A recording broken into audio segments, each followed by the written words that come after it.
नमस्कार। आज की चर्चा में हम भारतीय दंड संहिता 1860 के अध्याय 4 के प्रावधान धारा 92 से 95 तक के बारे में चर्चा करेंगे। पूर्व के वीडियो में धारा 91 तक चर्चा की जा चुकी है। आज की चर्चा में धारा 92 सम्मति के बिना किसी व्यक्ति के फायदे के लिए सद्भावनापूर्वक किया गया कार्य अपराध नहीं होगा। इसके संबंध में हम देखते हैं कि यदि किसी व्यक्ति की सहमति के बिना किसी व्यक्ति के फायदे के लिए सद्भावनापूर्वक कोई व्यक्ति कार्य करता है तो ऐसी स्थिति में यदि ऐसी स्थिति है उस समय कि जिस व्यक्ति के लिए कार्य किया जा रहा है उसका कोई संरक्षक या अन्य व्यक्ति सम्मति देने के लिए वहाँ उपस्थित नहीं है और जो कार्य किया जा रहा है वो आशय उसकी मृत्यु कारित करने या मृत्यु कारित करने का प्रयत्न करने के लिए नहीं किया जा रहा, तो उस स्थिति में किया गया कार्य अपराध नहीं होगा। इसको एक उदाहरण से समझते हैं। जैसे काग को एक बाघ उठा के ले जाता है, उसे बचाने के लिए उसके फायदे के आशय से काग का वध ना करने का आशय रखते हुए ऐसी स्थिति में कि काग से कोई बातचीत नहीं हो पाती, काग को बचाने के लिए उस बाघ पर गोली चलाता है और किन्हीं स्थितियों में वो गोली काग को लगती है और कोई मृत्युकारक चोट उसे पहुंच जाती है, तो ऐसी स्थिति में कोई अपराध नहीं होगा।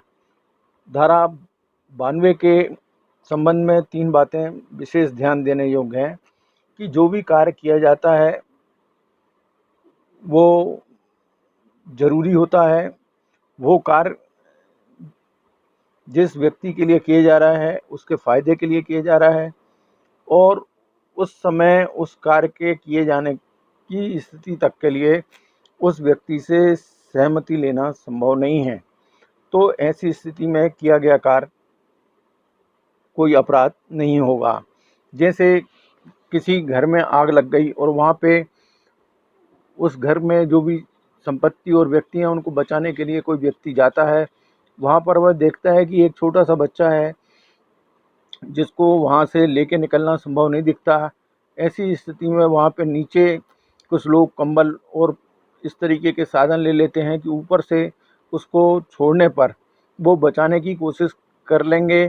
तो ऐसी स्थिति में ऊपर से उस बच्चे को बचाने के आशय से कंबल पे गिराया जाता है। ये संभावना हो सकती है कि किन्हीं स्थितियों में वो दुर्घटना हो जाए और बच्चे की जान चली जाए, तो ऐसी स्थिति में किया गया प्रयास कोई अपराध नहीं होगा।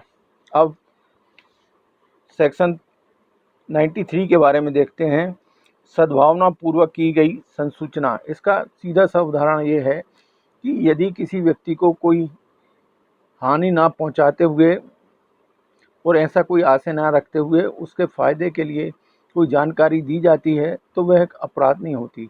जैसे कोई कैंसर के रोगी को कोई चिकित्सक जानकारी देता है कि उसे इस तरीके की बीमारी है और ऐसी ऐसी उसकी दशा है, तो ऐसी दशा में यदि ये जानकारी देने से उसकी मृत्यु हो जाती है तो ये अपराध नहीं होगा, क्योंकि ऐसी सूचना देना भी जरूरी होता है कि उस व्यक्ति को अपने सांसारिक कार्य जो करने हैं उसके संबंध में वह समय रहते अपने काम कर ले।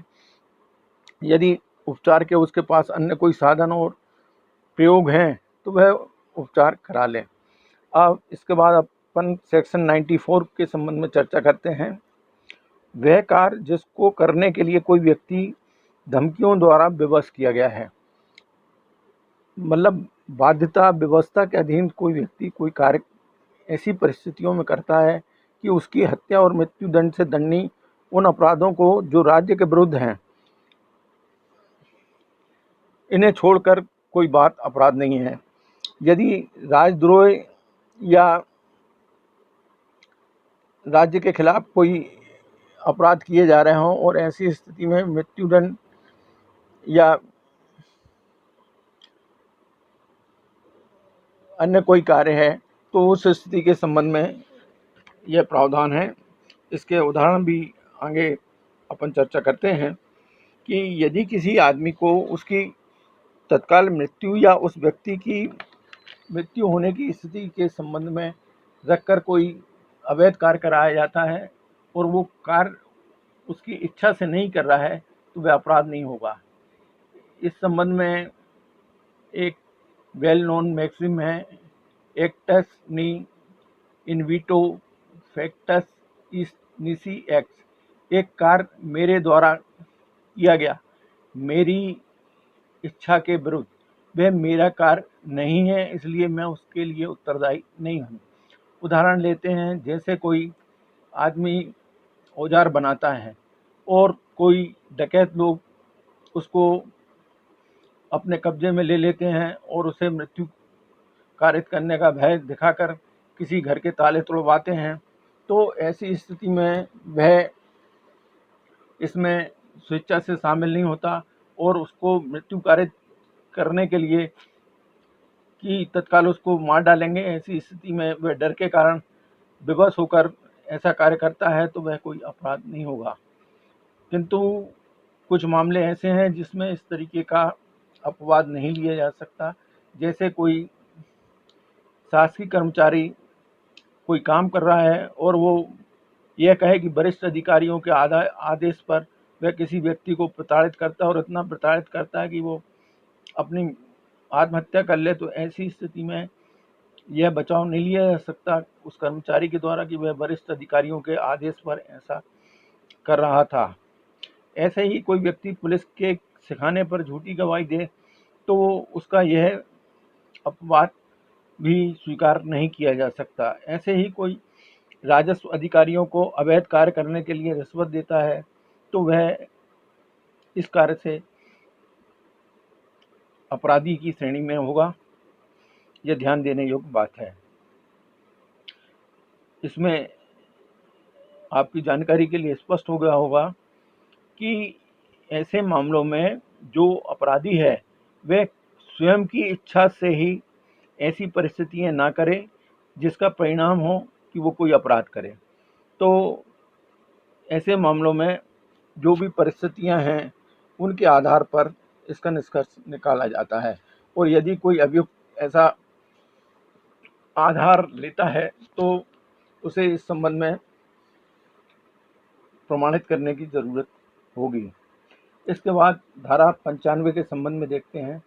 इसमें बताया गया है तुच्छ अपहानि कारित करने वाला कार्य, मतलब कोई ऐसे कार्य जो मामूली समझ और स्वभाव के व्यक्ति होने पर किसी किस्म की शिकायत नहीं करेंगे। इस संबंध में वेल नोन मैक्सिम है, डी मिनिमिस नॉट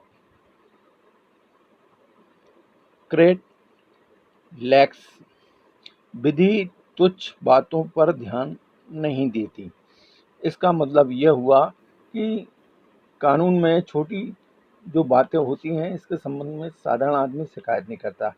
जैसे रेलवे में कोई ऊपर की सीट पर चढ़ते हुए समय थोड़ी चूक से नीचे वाले को थोड़ा टच हो जाए या कोई सामान उतारते में बगल वाले का थैला थोड़ा सा फट जाए, तो इस तरीके की चीज़ें में ये ऐसे कार्य हैं कि सामान्य समझ वाला व्यक्ति ये मान लेता है कि ऐसा हो गया। जैसे सड़क पर चलते समय कोई आदमी पानी में गिरते हुआ पानी में से बगल वाले के ऊपर छींटे आ जाए, तो ये ऐसी चीज़ें हैं। किंतु कुछ ऐसे मामले होते हैं कि जैसे कोई दवाई का मूल्य है, अगर 1-2 रुपये दवाई के जो निश्चित कीमत है उससे ज़्यादा लेता है तो यह औषधि मूल्य नियंत्रण आदेश का उल्लंघन होगा और ऐसा मामला अपराध होगा। ऐसे ही कोई मिलावटी चीज़ें हों जो खाद्य अपमिश्रण अधिनियम के तहत